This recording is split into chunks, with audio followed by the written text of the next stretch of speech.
Welcome to the Purpose and Profit Club podcast for nonprofit leaders, mission-driven creatives, and social entrepreneurs. Get ready to stop dreaming and start doing. Here, ideas become action. We prioritize purpose and profit. You ready? Let's go. So in today's episode, we're going to talk about my third grade teacher, Miss Crowder. Everyone has a Miss Crowder experience, or at least they should in some way. I was reading one of Dr. Wendy Mogul's books a few years back, and she is a psychiatrist and does amazing work with parents and kids, and she's just amazing. Highly recommend her books. But what she was talking about is how everyone should basically have at least one bad teacher because of the lessons that are packed in it. So instead of racing to get our child, so as long as it's a safe environment, but you get my point. Instead of racing to get our child out of the grumpy teacher's class and into the perfect teacher's class, that everyone should have like one bad teacher experience. Okay, so stay with me. So I was in third grade. I was pretty shy. And one day I walked into class. Everything was normal. And the only thing that was a little bit different is there was instructions all over the chalkboard. So Miss Crowder had written all over the chalkboard, and it had covered the chalkboard. Like the entire wall of the front of the room was numbered instructions. I mean, the list probably was at least 20 deep, okay?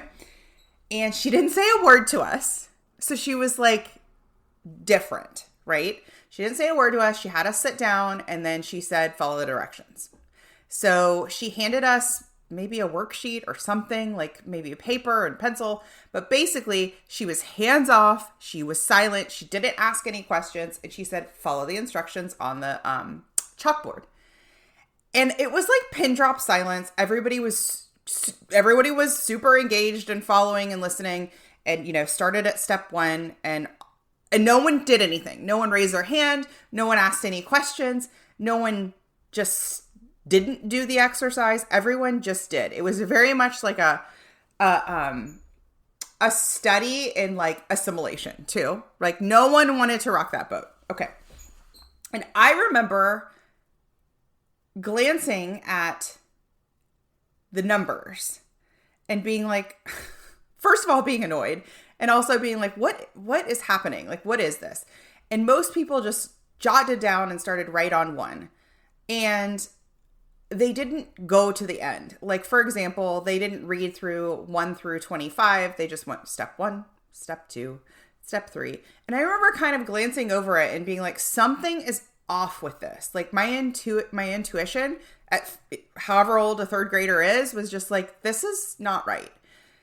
But I told you I was shy.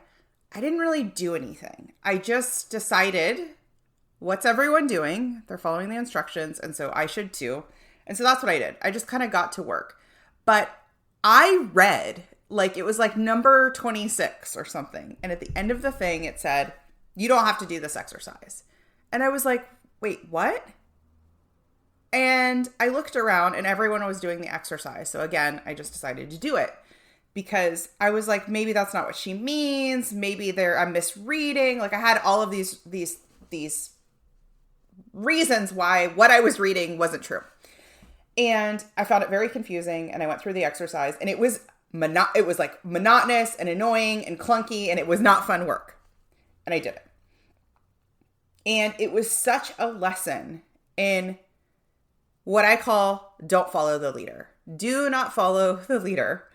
Now I'm going to give you a side note before I continue the rest of that story, which is I looked it up. Back in 2016, Tony Robbins had this like documentary on Netflix. And I know of Tony Robbins. I don't know his work in depth, but he's a pretty widely known figure. And I'm not one to like consume his work, especially not in 2016. But the title of this documentary had me hooked in, and then I was like, I have to know everything. I'm watching it. And I remember watching it and just being fascinated and telling everyone that they needed to watch it because the title is I Am Not Your Guru. And I love that title because it knocks himself off his own pedestal that so many people are putting him on. Okay. And I loved it because, and what he goes on to say in the documentary, or what I gleaned from it, was basically, I'm giving you my answers. I don't know the answers, right? And this concept of don't follow the leader is something that can really, really help you in building your organization, in growing your business, okay? Because as much as you consume with the webinars and the podcasts and the books and the audiobooks and all the things that I love, ultimately, I believe 1,000% that I can give you tools, I can give you coaching, I can give you everything I think you need, and you need to follow your own intuition, because that is where the magic is. Like, that is where the magic is. Like, no one is the guru. Even the big players in the marketing world, even the big players in the entrepreneurship or coaching world, right? Like, they're not the gurus. Like, we don't need to build them up. They've got some amazing work. And I like to say, what can I take from that? What can I learn from that? What can I apply to my life?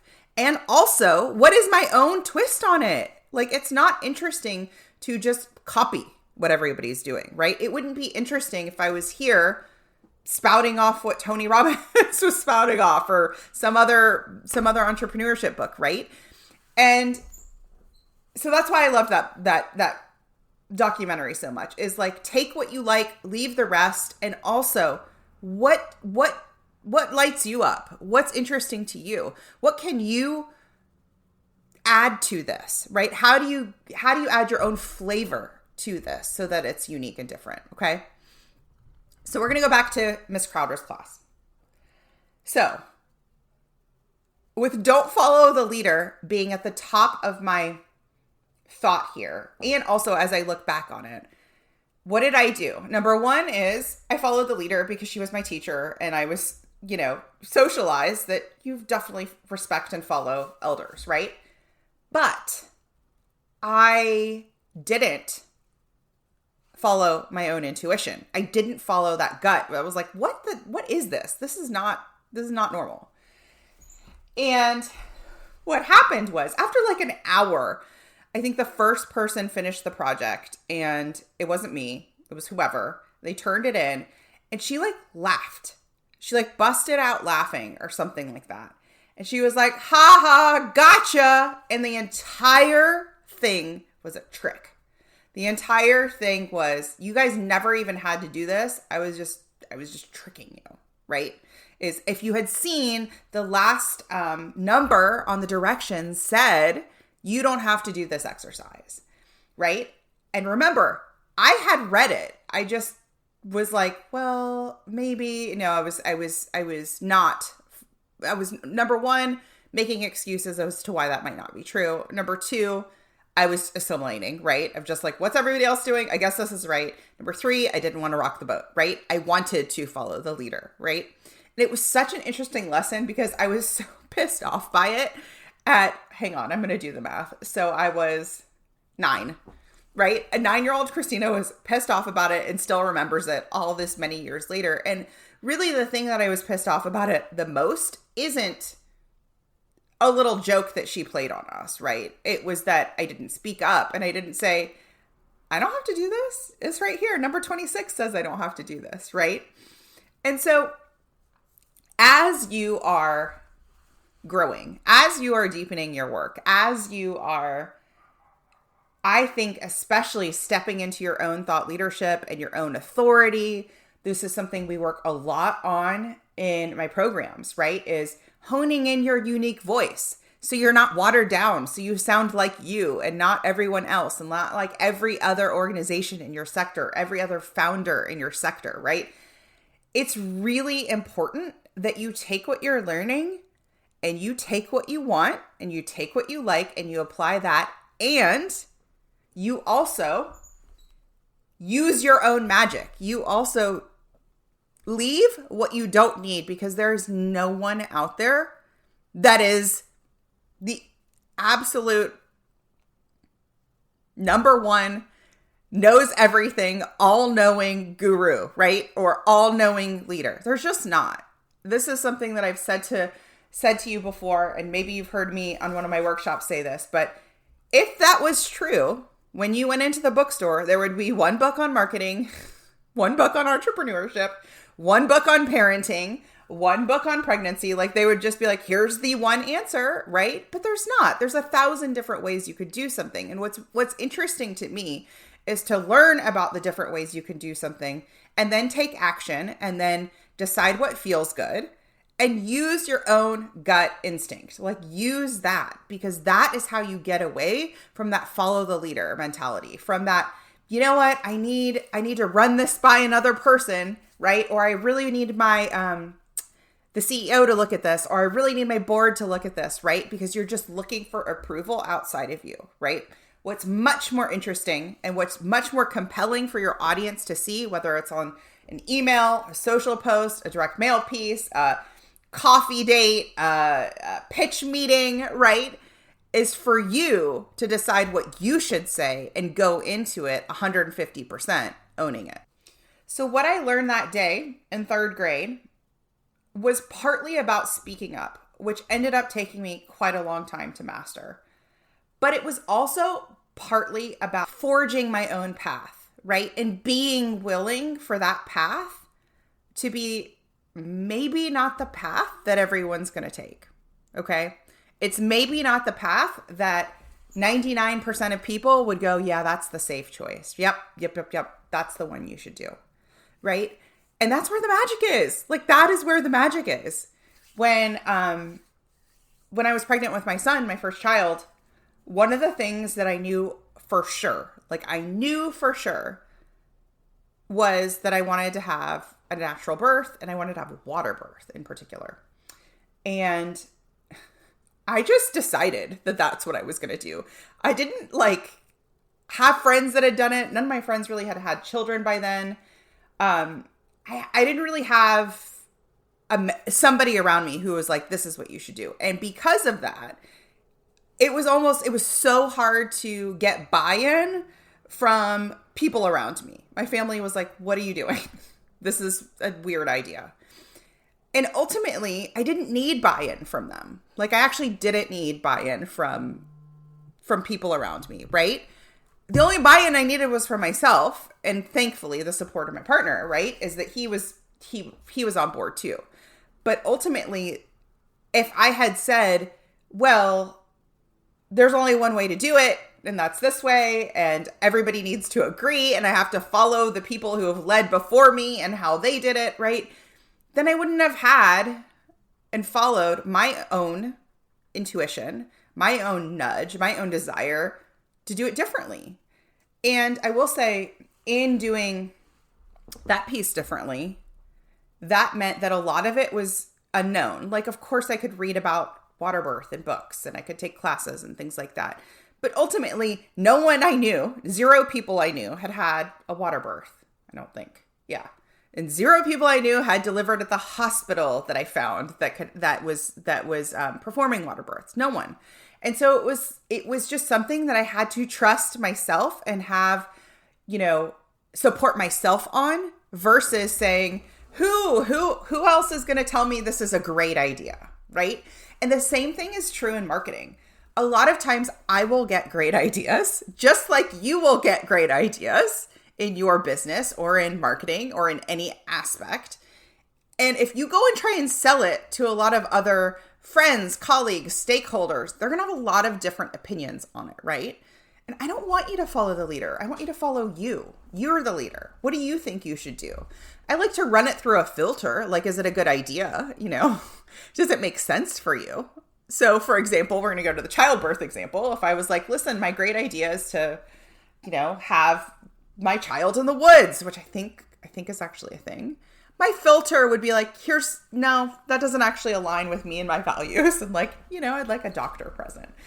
So run it through a filter, make sure that it makes sense for what it is you're trying to achieve. In this case, that did, right? And really go about your decision making that way, right? And when you have those moments like I did with my 3rd grade class where you go in and you sort of see everybody just following the leader, and your internal whatever is like, what the heck is this? Listen to it. Listen to it. It's that same nudge that I know so many women get, right? When we're leaving a parking lot and we're checking over our shoulder, or we don't feel safe in a certain situation. Like that intuition, listen to it. Okay. It's there. It's trying to tell you something. And in this case, in 3rd grade, it was trying to tell me, Christina, this assignment is a waste of time. You actually don't have to do this. Miss Crowder is tricking you. She thinks she's funny. And maybe it was funny. I don't know. I'm still a little mad about it. So let's recap what we've got. What we've got is read the books, take the classes, ask for help. I want you to do all of those things. And we're going to have a different podcast about, well, the first podcast, episode 1, was all about taking action, right? So how do you get out of planning mode? Because what happens and what can happen when you're in consumption of learning mode is you stay in consumption of learning mode. I just need to learn one more thing, right? So you want to make sure you don't get stuck in that mode, okay? So as long as you're not stuck in that mode, you're good. I want you to take the continuing ahead, hire a coach, get the help you need, right? So that you can bolster your capacity in a certain area. I want you to do that. And I also want you to know that they are not the almighty, all-knowing leader, right? You get to decide what's best for you and your business. You get to decide what's the next best thing you should take. And these are tools to guide you, right? And there is no exact right next step, right? Just the one that you want to do. That's the right next step, right? That was a lot of rights.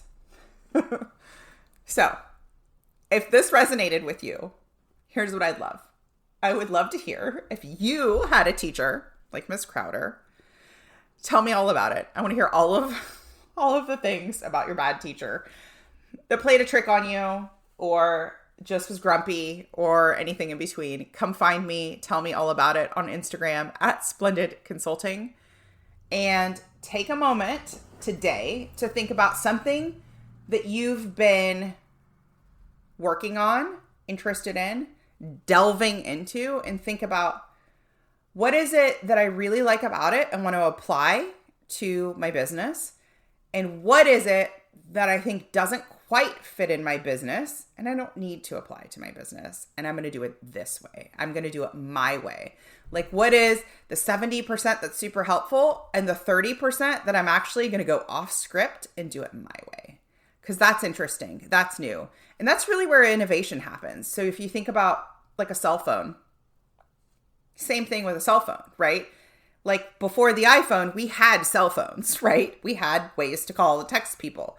It was clunky, it was antiquated, but we had it right before that. So it's like, what is the 70% that's useful and I want to use and I want to build off of? And what is the 30% that's off script, that is not following the leader, that I want to do, that is different, that is compelling, right? And go do that. That's a lot more fun. I'll see you next time. Like what you're hearing and want to take this to the next level?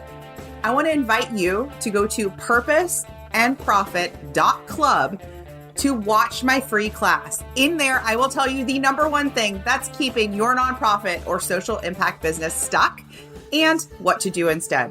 Go to purposeandprofit.club. Think you've reached out to everyone in your network? Are you out of ideas to get noticed and get funded? I hear you. That's why I'm giving you a chance to steal my prospect list. Yes, you can generate leads for your nonprofit or impact-driven business. Grab my mini training and list delivered to your inbox instantly. Go to splendidcourses.com/prospect.